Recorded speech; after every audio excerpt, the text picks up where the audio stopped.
Hi friends, welcome back to my channel. Today recipe ఏంటంటే సోరకాయ పొట్టు దోశ.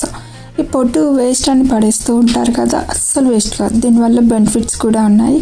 బెనిఫిట్స్ ఏంటి, రెసిపీ ఎలా తయారు చేస్తారు అనేది వీడియోలో క్లియర్గా చెప్తాను. చూడండి, ఇక్కడ స్కిప్ చేయకుండా చూడండి.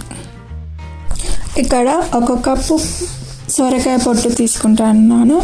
ఏ కప్పుతో అయితే సోరకాయ పొట్టు తీసుకున్నారో సేమ్ అదే కప్పుతో ఒక కప్పు రైస్ తీసుకోవాలి. కొంచెం రేషన్ బియ్యం ఉంటాయి కదా, అవి తీసుకోండి. సన్న బియ్యం అంత టేస్టీగా ఉండవు, ఇవి బాగుంటుంది. వీటికి తీసుకున్న తర్వాత ఒక 2-3 టైమ్స్ వాష్ చేసుకోవాలి వాటర్ని. తర్వాత యాడ్ చేసేసుకోండి వాటర్ యాడ్ చేసేసుకొని 4 గంటలు నానబెట్టాలి.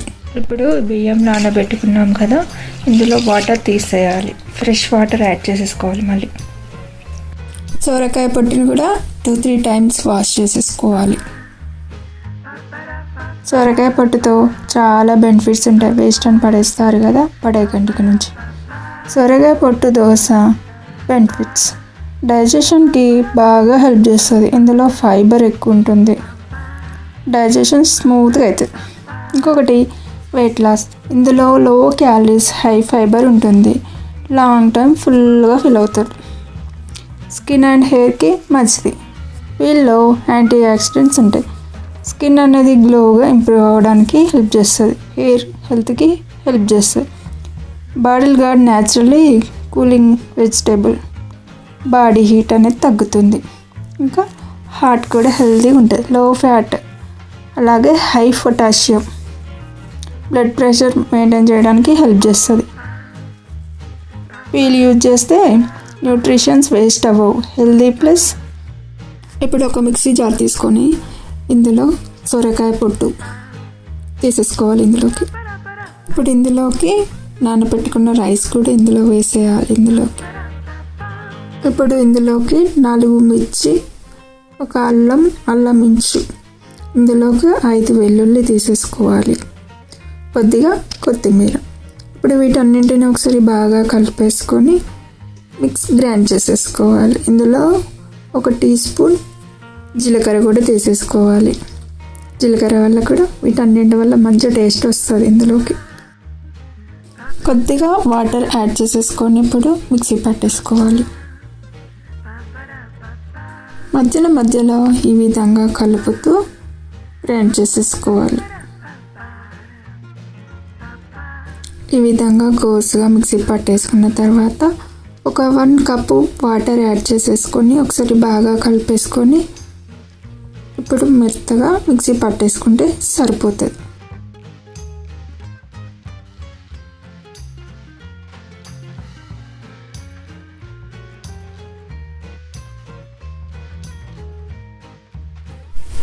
ఇప్పుడు ఒక బౌల్ తీసేసుకొని ఒక బౌల్లో దాంతో పోసేయాలి, సరిపోతుంది. ఆఫ్టర్ 4 అవర్స్ రుచికి సరిపడా సాల్ట్ తీసేసుకోవాలి. ఇందులోకి కొంచెం కొత్తిమీర కూడా యాడ్ చేసేసుకోవాలి.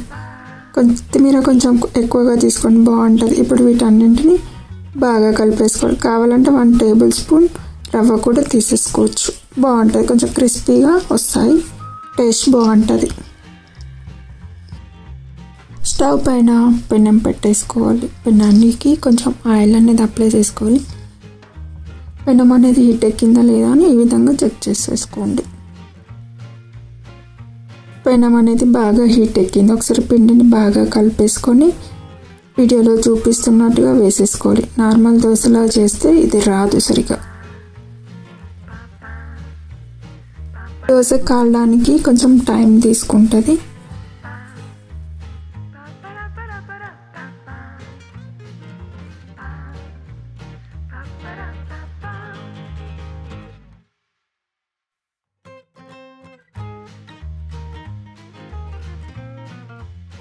దోశ డ్రై అయ్యాక కొంచెం ఆయిల్ వేసేయాలి. దోశ పైన అప్లై చేసేసి మరొక వైపు టర్న్ చేసేసుకోవాలి. అంతే.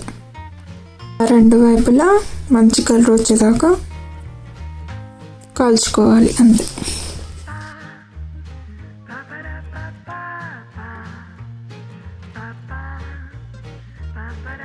ఇంకొక దోశ చూపిస్తాను.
ఈ దోశ అనేది చాలా అంటే చాలా బాగుంది, చాలా సూపర్గా ఉంది. ఈ వీడియో కనుక మీకు నచ్చినట్లయితే లైక్ చేయండి, షేర్ చేయండి, కామెంట్ చేయండి, సబ్స్క్రైబ్ చేయండి. Thank you for watching. పప్పుతో బాగుంటుంది.